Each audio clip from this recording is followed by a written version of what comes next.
Hello friend, तो आज के इस वीडियो में हम एमसीबी और आइसोलेटर के अंतर को डिटेल में जानेंगे। एमसीबी और आइसोलेटर ये दोनों इलेक्ट्रिकल डिवाइस है जिनका इस्तेमाल हम इलेक्ट्रिकल पैनल्स में करते हैं। एमसीबी और आइसोलेटर ये दोनों देखने में तो फ्रेंड्स एक जैसे लगते हैं, लेकिन दोनों का कार्य और उपयोग जो है अलग अलग होता है।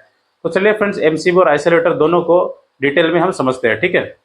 एमसीबी जिसका फुल फॉर्म होता है फ्रेंड्स मिनिएचर सर्किट ब्रेकर, ये एक प्रकार का प्रोटेक्शन डिवाइस है। ठीक है। जब हमारे घर के वायरिंग में अचानक ओवरलोड करंट या शॉर्ट सर्किट की स्थिति बने तो एमसीबी जो है अपने आप ही ट्रिप होकर घर के वायरिंग और हमारे उपकरणों की सुरक्षा करता है। ये एक प्रकार का ऑटोमेटिक स्विच है फिर। ठीक है। ये अपने आप ही कार्य करती है जब हमारे घर के वायरिंग में ओवरलोड करंट या शॉर्ट सर्किट की स्थिति बने। ठीक है फ्रेंड्स। तो चलिए फ्रेंड्स, ये ओवरलोड करंट होता क्या है, इसे हम एक एग्जांपल की मदद से जानते हैं।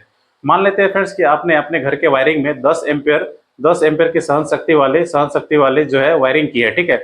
आपके घर में जो वायरिंग किया गया है वो जो है वायरिंग 10 एम्पियर तक जो है लोड ले सकती है। ठीक है। अगर मान लेते हैं फ्रेंड्स कि किसी कारणवश अगर आपके घर के वायरिंग में जो लोड है वो बढ़ जाए, 10 एम्पियर जो क्षमता है आपके घर के वायरिंग के, ठीक है, अगर मान लेते हैं कि 15 एम्पियर या 20 एम्पियर हो जाए तो फ्रेंड्स ये जो है एमसीबी जो है ऐसी स्थिति बनने पर अपने आप ही ट्रिप होकर आपके घर के वायरिंग और उपकरणों की सुरक्षा करता है। तो फ्रेंड्स, आशा करते हैं कि आपने एमसीबी और उसके कार्य को अच्छी तरह से समझ लिया होगा। तो चलिए फ्रेंड्स, अब आइसोलेटर को जानते हैं। आइसोलेटर जिसका दूसरा नाम डिस्कनेक्टिंग स्विच है, ये एक प्रकार का स्विचिंग डिवाइस है। इसे इसे मैनुअली जो है फ्रेंड्स ऑन ऑफ किया जाता है। ठीक है। ये एमसीबी की तरह कार्य नहीं करती, अपने आप ट्रिप नहीं होती, इसे हम मैनुअली ऑन ऑफ करते हैं। ठीक है फ्रेंड्स। तो आइसोलेटर का जो इस्तेमाल है फ्रेंड्स हम घर के वायरिंग में क्यों करते हैं उसे आप डिटेल में जानेंगे। जब हमें अपने घर के वायरिंग में मेंटेनेंस या रिपेयर करना हो तो तारों में जो है विद्युत का प्रवाह ना हो, इसीलिए हम आइसोलेटर का इस्तेमाल करते हैं। आइसोलेटर को जब हम मैनुअली ऑफ करते हैं, ठीक है फ्रेंड्स, तो विद्युत के जो सर्किट है वो टूट जाते हैं, जिससे जिससे जो है घर के वायरिंग में जो है करंट का जो सप्लाई है वो जो है बंद हो जाता है, जिससे हमारे इलेक्ट्रिशियन जो है घर के वायरिंग में जो है कार्य कर सके या घर के उपकरणों में जो है तारों का कनेक्शन कर सके। तो फ्रेंड्स, आइसोलेटर लगाने का मकसद यही होता है कि हमारे घर के वायरिंग में जो है करंट की सप्लाई ना रहे, जो है सर्किट है पूरी तरीके से टूट जाए जब हम चाहे। ठीक है।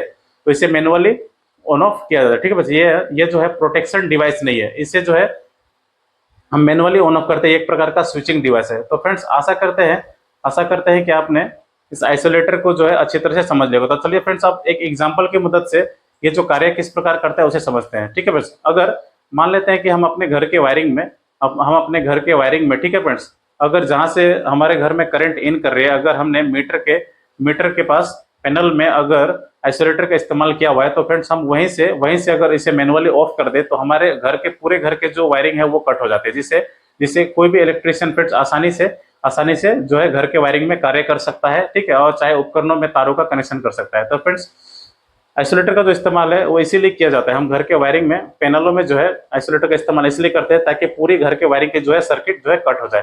तो फ्रेंड्स, आशा करते हैं कि आपने एमसीबी और आइसोलेटर दोनों को और उसके कार्य को अच्छी तरह से समझ लिया होगा। तो फ्रेंड्स, अब मिलते हैं नेक्स्ट वीडियो में किसी नए टॉपिक के साथ। धन्यवाद।